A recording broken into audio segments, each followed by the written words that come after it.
Et la parole est désormais à Madame Barbara Bessot-Ballot, rapporteure pour avis de la Commission des affaires économiques sur l'économie sociale et solidaire. Vous avez la parole pour 5 minutes.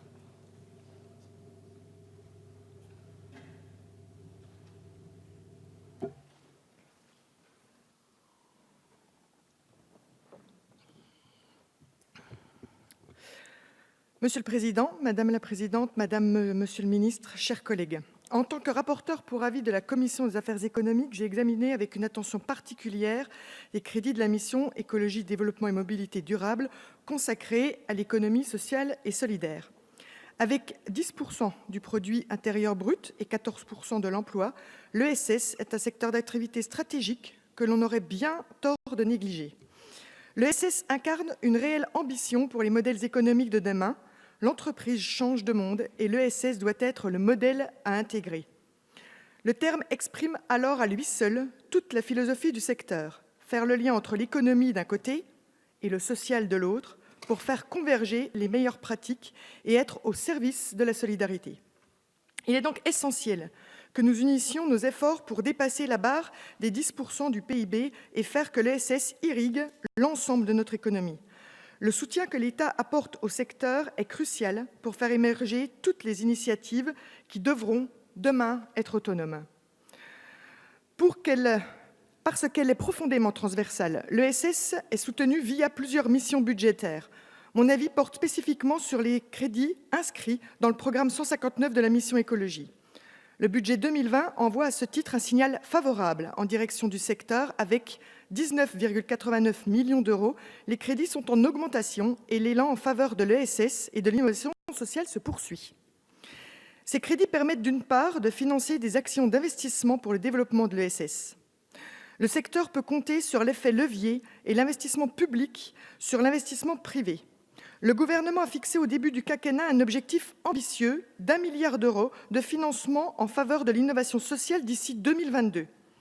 Et cet objectif est en bonne voie de réalisation puisque 375 millions d'euros ont déjà été levés grâce à l'initiative de French Impact.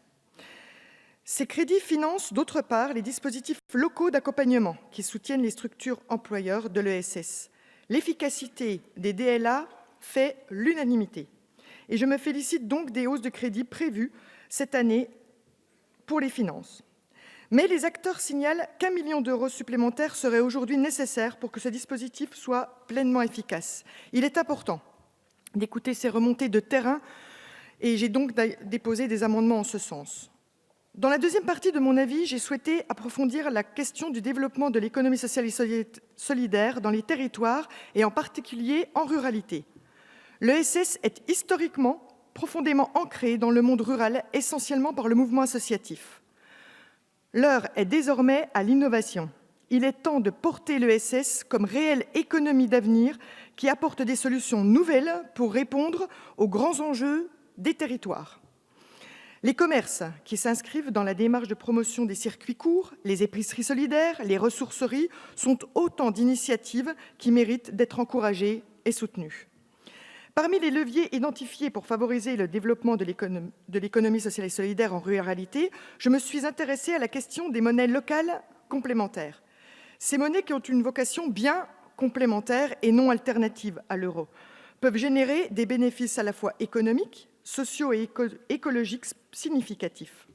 En France, elles ont connu un développement notable au début des années 2010.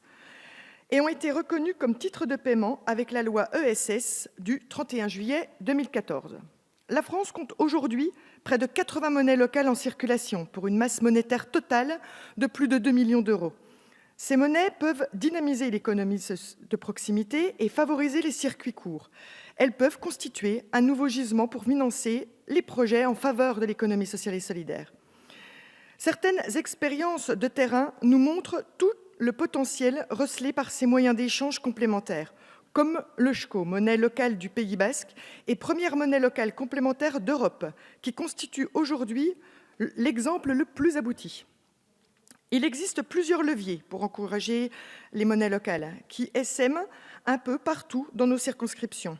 Il faut d'abord améliorer la connaissance du phénomène. Il semble donc nécessaire de mettre en place un observatoire pour améliorer les outils de mesure de l'impact socio-économique de ces monnaies. Il faut ensuite actionner les bons leviers pour amorcer le changement d'échelle de ces monnaies pour qu'elles aient un impact positif sur un territoire. Elles doivent atteindre une taille suffisamment grande. Elles doivent également permettre des circuits d'échange B2B, entreprise à entreprise. Pour cela, le passage au numérique est une évolution à encourager. À ces conditions, la monnaie locale peut constituer un véritable outil d'avenir pour l'ESS et pour nos territoires. J'aimerais pour conclure revenir aux enjeux plus globaux de l'ESS. Ce secteur et ses valeurs doivent constituer un fil rouge de l'action publique pour les années à venir, car ils représentent une véritable réponse aux grands enjeux et défis de notre société en matière de développement économique, entrepreneurial, d'inclusion sociale et d'accélération vers la transition écologique. C'est aussi une attente forte de nos concitoyens et des acteurs du secteur. Et le monde entrepreneurial en prend tous les jours un peu plus conscience. Merci, Monsieur le Président. Merci à vous, Madame Bessot-Ballot.